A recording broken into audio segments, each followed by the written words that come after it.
Pemerintah menambah kuota impor beras sebanyak 1,6 juta ton dari sebelumnya 2 juta ton pada 2024. Dengan demikian, total kuota impor beras untuk tahun ini mencapai 3,6 juta ton. Apakah kondisi ketahanan pangan dalam negeri begitu rentan sehingga perlu impor beras? Kami akan membahas bersama pengamat pertanian IPB, Andreas Dwi Santosa. Selamat malam, Pak Andreas. Selamat malam, Mbak. Ya. Pak Andreas, Ya. impor tahun ini sampai 3,6 juta ton. Memang seperlu itu Indonesia, se-urgent itu kita harus mengimpor sebanyak 3,6 juta ton menurut Anda?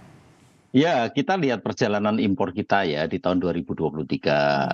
Keputusan impor di tahun 2023 itu awalnya kan 2 juta ton kan, itu diputuskan di bulan Maret 2023.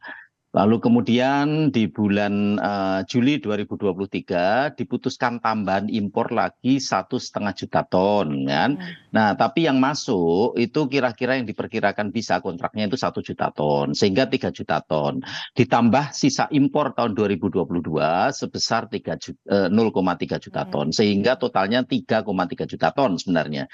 Ini angka-angka yang tadi yang ralat sedikit terkait angka-angka tadi. Nah, lalu berapa yang masuk? Yang masuk sampai bulan Desember yang diimpor oleh pemerintah ya itu 2,7 juta ton yang diimpor oleh pemerintah. Total impor beras bersama swasta itu ada 3,06 juta ton. Nah, sekarang ke tahun 2023 dulu, apa alasan pemerintah melakukan impor yang sedemikian besar? Dan itu merupakan impor terbesar selama 25 tahun terakhir, tahun 2023 kemarin. Nah, karena apa? Karena El Nino. Pemerintah berasumsi bahwa akan terjadi penurunan produksi yang tajam karena El Nino. Tapi kenyataannya kan tidak demikian, kan? Kita mengacu pada data yang sama, data BPS. BPS sudah mengeluarkan prognosis di bulan Oktober tahun 2023 bahwa terjadi penurunan produksi hanya 0,65 juta ton. Impornya 3,3 juta ton, penurunan produksi 0,65 juta ton. Lalu kemudian di Desember BPS mengeluarkan angka lagi dari hasil KSA ternyata hanya 0,58 juta ton penurunan produksinya. Impornya jauh melebihi kan. Jadi untuk itu kami bertanya-tanya ini apa maksudnya. Jadi lalu impor. Sebentar Pak Andreas, jadi yang ingin Anda katakan bahwa fenomena El Nino yang kerap menjadi alasan pemerintah terkait dengan harga beras naik, kemudian mulai langka beras premium di pasaran, sebenarnya bukan menjadi alasan karena penurunan produksi tidak terlalu signifikan karena El Nino. Betul. Penurunan produksi hanya 0,58 juta ton, impor diputuskan 3,3 juta ton. Bagaimana kan? Kan nggak masuk akal kan? Nah, tapi digunakan untuk apa? Sebagian besar beras impor tersebut digunakan untuk bansos kan, sekitar 2,7 juta ton. Jadi Anda yakin dengan angka itu? Anda menyebutkan bahwa sisanya digunakan untuk bansos. Ini Anda yakin dan memiliki bukti soal itu? Ya kan itu bansos disalurkan berapa? Itu sekitar tahun 2023. Itu dikalikan aja 21 juta rumah tangga tambah 10 kan. Setiap rumah tangga terima 10 per bulan, 10 kilogram per bulan. Jadi sebagian besar yang beras impor tersebut digunakan untuk bansos. Dan ini yang menyebabkan pemerintah memiliki kesulitan ketika mau mengintervensi pasar kan. Karena sebagian besar sudah disalurkan untuk bansos. Nah, jadi itu dan ini bansos terbesar sepanjang paling tidak selama ini kan bantuan. Kalau dulu kan Rastra ya, sekarang lalu kemudian tiba-tiba berubah jadi bansos. Padahal masyarakat juga sudah menerima BPNT, bantuan pangan non tunai. Jadi itu. Impor beras ditambah sampai 3,6 juta ton. Tapi cadangan beras di Indonesia untuk kebutuhan dalam negeri sebenarnya cukup nggak sih saat ini, Pak Andreas? Nah, gini. BPS dan Badan Pangan Nasional di akhir tahun 2022 itu melakukan survei mengenai stok beras nasional. Didapatkan angka berapa? Itu didapatkan angka 4,06 juta ton. Stok beras nasional, maksudnya stok beras nasional itu tidak hanya yang dipegang Bulog ya, tapi yang dipegang petani, dipegang masyarakat, penggilingan dan sebagainya. Jadi itu 4,06 juta ton dan itu memang relatif rendah. Karena apa? Dengan angka tersebut itu menghasilkan kalau di ilmu ekonomi ada stock to use ratio, menghasilkan stock to use ratio hanya 13,5%, di bawah angka aman 20%. Untuk itu Oke. terjadi gejolak harga mulai tahun 2023 kan? Itu. Nah, tapi stok beras nasional di awal tahun 2024 melonjak tinggi.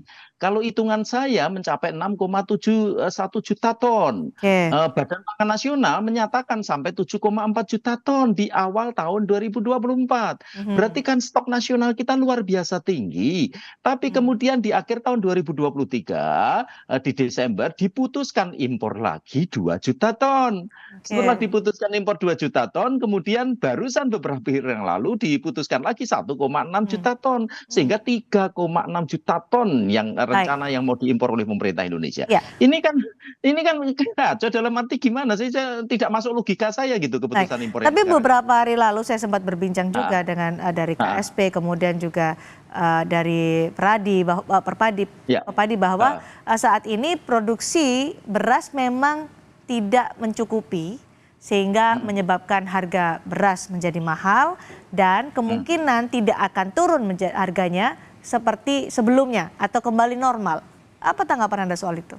Loh, ya itu jelas lah. Saya kan bicara pada data ya. Seharusnya Perpadi ataupun KSP berbicara pada data. Data 2023 kan menyatakan seperti itu. Impor 3,3 juta ton, lalu penurunan produksi hanya 0,58 juta ton. Ya. Jadi kan berarti terjadi surplus yang luar biasa besar. Itu yang menyebabkan stok beras nasional di perkiraan saya di awal tahun 2024 6,7. Itu stok to use rasionya 22,4, amat sangat aman di atas 20% kan. Nah, lalu kok tiba-tiba diputuskan impor 3,6 juta ton kan? Ini kan kami jadi aneh, apa maksudnya impor 3,6 juta ton di tahun 2024 ketika stok beras nasional sedemikian tinggi. Jadi kita bicara data sajalah, saya kan bicara data, tidak berdasarkan opini ataupun apapun kan itu. Jadi itu Mbak persoalannya. Dan ini pasti nanti akan berdampak besar bagi sedulur tani kita karena sebentar lagi panen raya kan itu. Dan sekarang ini Mbak, informasi dari jaringan tani kami kan kami tiap menit terima informasi itu, harga gabah kering panen di tingkat usaha tani sekarang ini tiap hari nurun Rp100 Mbak. Jadi tanggal 10 hari yang lalu itu harga gabah kering panen di Jawa Timur itu mencapai angka 8.200, sekarang tinggal 7.000 sampai 7.200. Di Jawa Barat juga menurun. Di Sulawesi bahkan di Sumatera Selatan sekarang ini sudah di bawah 7.000, di 6.600. Jadi dampak konkretnya untuk petani? Dampak jelas, nanti dampak konkretnya akan sangat besar bagi petani. Sehingga nanti harga gabah di tingkat usaha tani di bulan Maret pasti akan drop, apalagi di bulan April. Nanti puncak panen rayanya kan di bulan April. Sekarang aja sudah mulai turun. Jadi untuk itu kenapa saya bilang keputusan impor tersebut yang tahun 2024 ini keputusan yang serampangan kan, tanpa data, tanpa dasar, tanpa perhitungan. Itu persoalannya. Baik, kan, di tengah ketingginya harga beras, Anda merasa bisakah sebenarnya pemerintah untuk menurunkan harga beras?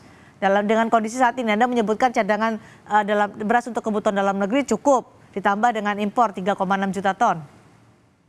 Gini, saya pastikan Mbak, dalam beberapa hari ke depan, karena melihat tren harga gabah kering panen di tingkat usaha tani, dalam beberapa hari ke depan harga beras di tingkat konsumen akan mulai melandai kan, terus lalu kemudian turun, dan itu akan turun terus sampai di puncak panen raya di bulan April. Karena apa? Tren yang ada di jaringan tani seperti itu.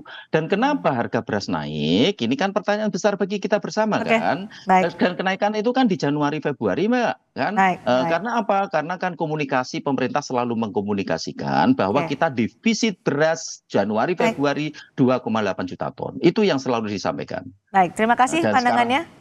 Pengamat pertanian IPB, Pak Andreas Dwi Santosa. Tadi kami sebelumnya juga berusaha terus untuk menghubungi dari Kementerian Perdagangan, namun hingga wawancara ini berlangsung, pihak dari Kementerian Perdagangan belum memberikan respons. Sekali lagi terima kasih Pak Andreas sudah bergabung di Sapa Indonesia Malam.